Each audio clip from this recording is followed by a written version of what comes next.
Hey everybody, welcome back and thanks for watching. Today I'm taking the impact back out to the farm to see if we can control some bird populations. And right as I pull through the gate, you can just hear the chorus of birds singing.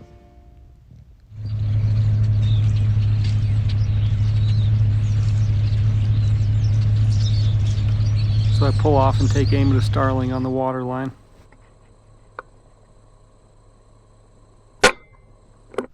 The 18 grain pellet makes quick work of them, and surprisingly, the doves that were also on the water line didn't fly away, so I take aim at them next.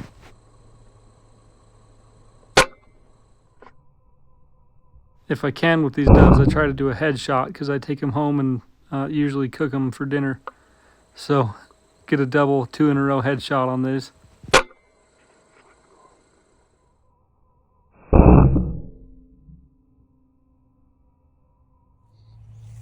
I decided to head out and pick these ones up before I got moving and headed deeper into the farm.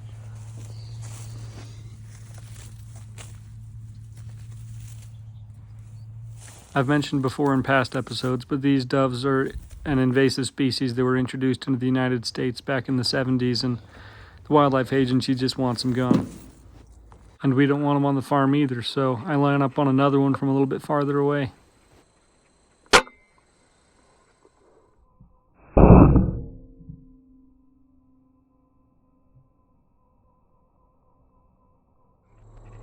What causes even more problems than these doves is these house sparrows. They come in huge flocks and just leave poop everywhere and steal tons of food.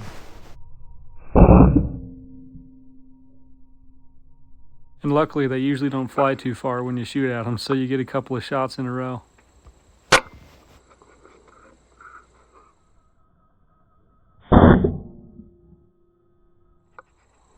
They flew kind of far down the fence line, and I tried to take a long shot at them without ranging them, and I shot 2 mils low, but as you can see, there's just a crazy amount of birds this year. Some of these are blackbirds that are protected federally, but a lot of them are these Eurasian doves and house sparrows that are free game. My rangefinder must have got a bad read on this one because I missed a little bit low, but luckily it doesn't fly away and I get a second chance.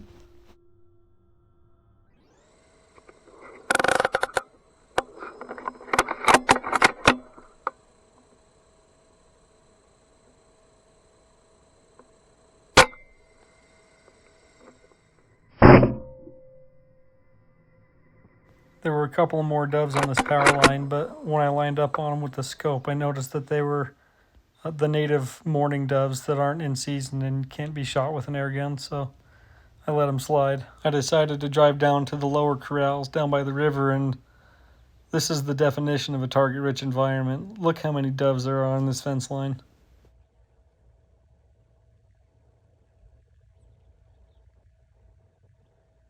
So I don't waste any time and get right to business.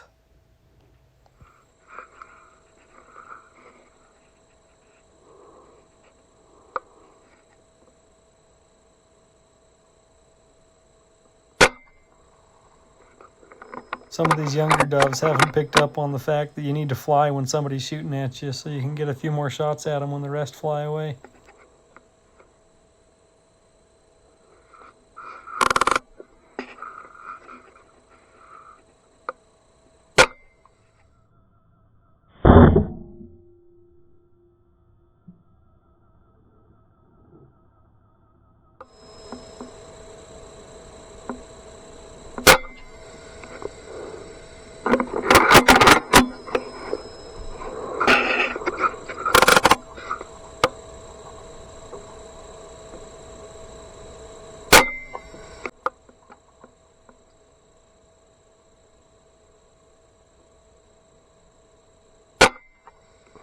I tried to take a trick shot on this one that was behind a fence pole. I knew that the pellet would arc just enough to probably clear that, but I barely missed.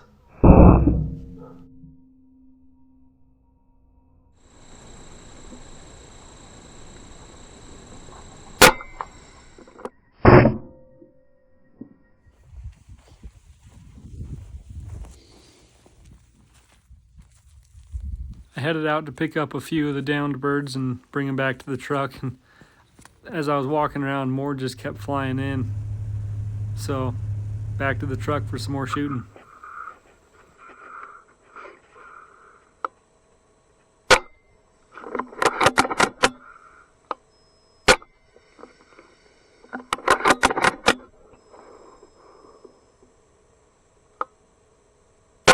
A few more starlings flew in and I can't pass up an opportunity to shoot at those.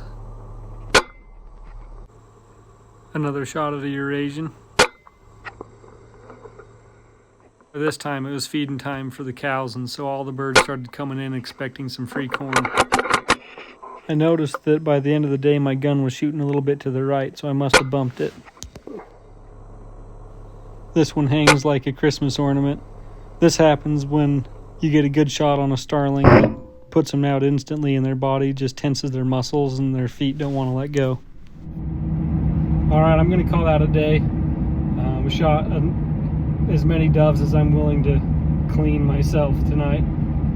Definitely have some work for later, prepping for the freezer for those things, but I have never seen the bird population so thick over there at that feedlot.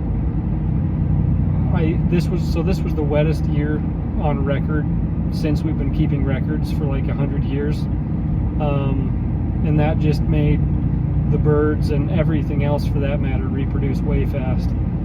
So I think everything probably got a couple of batches of eggs hatched, which means a lot of fun for me, but a lot of increased diseases and fecal matter in the food over there for the cows. Every time I'd go to pick up one of those doves, I'd have to, pull apart the weeds to find them, because the weeds grew faster in the wet year too. But those weeds, or the tops of all those weeds, were just covered in bird poop. I mean, it was like the top of the wheat, or the weeds, it looked like frosted mini wheats. Those weeds were just covered in white bird poop. So definitely gonna make a few more trips out there and see if I can help them out with their bird populations. Sorry, it's hard to drive and film, but we'll see you guys next time.